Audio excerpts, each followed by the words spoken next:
Alam mo ba, may mas effective pa sa love potion o gayuma. Ah, ito yung magmahal ka rin. Hindi ito yung sa friendship, sa platonic relationship, sa pagmamahal sa pamilya, sa mga kaibigan, and sa romantic relationship. Alam mo, para mahalin ka, magmahal ka din eh. Selfless love na walang hinihinging kapalit, na hindi porket mahal mo sila, nag-iintay ka na mahalin ka rin nila, or ginagawan mo sila ng favor, nag-iintay ka na gawin mo rin sila babalik nila sa iyo yung favor na ginagawa mo. Hindi ganun. Ang tunay na pagmamahal is yung yung definition of love lang na is love is patient, love is kind, does not envy, does not boast, it is not self-serving, does not keep record of wrong, it does not lie. Alam mo yung definition ng love na yung yung kahit na ano pa man siya, kahit ano pa yung gawin niya, ano pa man yung kinahantungan niya, or ano pa man yung magiging alam mo yun, feelings niya pabalik sa'yo, hindi doon nakasalalay yung pagmamahal mo eh. Magmamahal ka ng walang kapalit. And ito yung yung love kasi na yung karma. Tulad na yung karma na ginagamit natin to sa mga masasamang gawain eh. Pero alam mo yun, yung may good karma din, may love karma din na pag nagmahal ka, hindi naman instant syempre mamahalin ka nila. May mga taong hindi ka rin naman mamahalin, pero alam mo yung aura mo na nandun, na pag binabato mo yun, yung mga tamang tao na magre-reflect back sa'yo ng pagmamahal mo, talagang makikita mo eh. Hindi mo kasi makikita na basta-basta, oy, pag minahal kita, mahalin mo rin ako. Hindi ganun ang pagmamahal. Talagang parang siyang sasabog mo talaga siya sa lahat ng tao, sa lahat ng bagay, sa buong paligid mo. Tapos doon mo mapipili yung mga tao na, uy, parehas kami ng vibration, parehas kami ng prinsipyo, parehas kami ng, alam mo yun, na mabait sa isa't isa. What if, di ba, doon pa lang, doon kayo magkakaanuhan na, oy, mas compatible dito. Kasi hindi mo mapipili yung tao na mamahalin ka rin eh. So wala kang pinaka mainam mong gawin is, lahat ng tao, kahit sino pa man yan, kahit hateful siya, kahit galit siya sa'yo, kahit na ano pa man yung nararamdaman mo sa tao na yon, either, alam mo, ang love, wala siyang ang halos almost lahat ng situation, kayang pagandahin ng love eh. Love, understanding, empathy, kindness, virtue. Alam mo, kahit ano pa man yung sitwasyon na kung meron ka,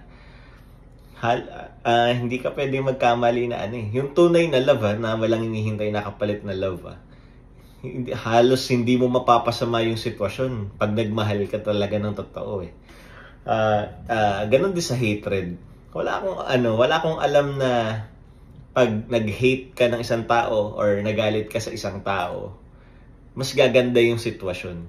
Wala rin ako narinig na gano'n na, uy, nagalit ako dito, mas gumanda yung relationship namin, or mas lumalim, or mas bumuti sa tao kasi nagalit ako sa kanya di mas bubuti na siya sa akin. Walang ang love lang talaga yung solusyon sa, alam mo yon, may mga kanta pa nga, di ba, na love will keep us alive. Tapos talagang mga tungkol sa love na ito talaga yung solusyon, yung selfless love na hindi self-serving na love, na yung love talaga na unconditional love pa nga, na kahit ano ka, kahit sino ka, kahit anong ginawa sa akin, kahit anong ginagawa mo. Syempre, may mga limitations din naman ng love na kaya mong ibigay lang ng ibigay yun. Pero kahit ano pa man yun, syempre dapat ang makita mo yung tao na talagang magla-love back sa'yo or mag-give back sa'yo.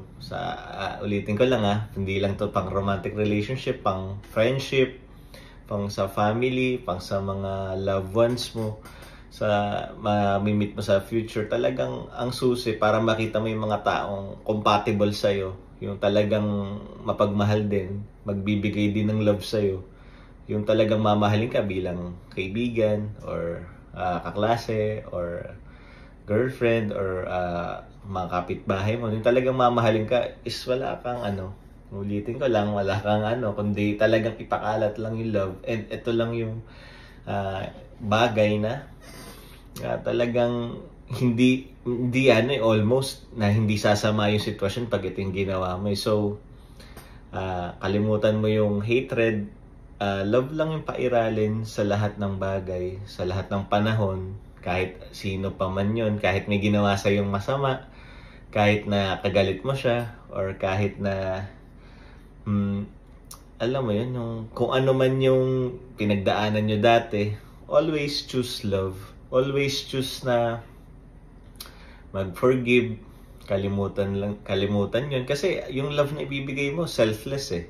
Yung selfless na, may ginawa kang ganito, love pa rin kita. Diba? Ganon din yung sa religion natin, di ba? Parang makasalanan din tayo, pero love niya tayo kahit anong gawin natin. So, ba't hindi natin yun i-embody na yun yung pinaka-ano natin eh. Yun yung pinaka-guide natin. Ito yung moral compass natin eh. Alam mo yun? Alam mo yung pinaka-shortcut ng 10 Commandments? Ito pa yun eh. Love your neighbor as you love yourself eh, di ba? Love God, love people. Kasi, ayun yung pinaka-shortcut ng 10 Commandments. Pag yun lang yung dalawang sinunod mo, sapat na yun eh.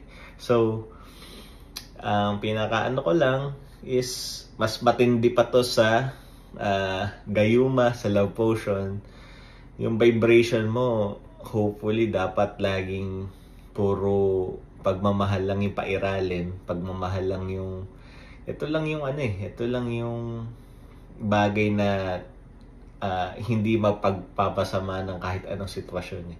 Almost lahat ng bagay. Yung tunay na love yung selfless love, unconditional love, yung love na walang alam mo yon, walang kinikilingan or kahit walang kondisyon, kahit maging ano man siya, kahit alam mo yun, kahit magbago, kahit hindi. So, ipairalin mo Hindi ko sinasabing tiisin mo lahat ng taong masama sa'yo, mahalin mo pa rin. Eventually, parang love karma nga ulitin ko lang na ma-attract mo yung mga tamang tao na para sa'yo. Either kapitbahay, loved ones, kaibigan, kaklase, friendships, or romantic. So, always choose love. Ito lang yung ipakalat mo. Kahit may nagagalit sa'yo, kahit may galit ka sa ganitong tao, always choose love. Kalimutan na yung mga yun. So, mga ka-stoic, yun lang. Maraming salamat sa pakikinig. May tumatawag.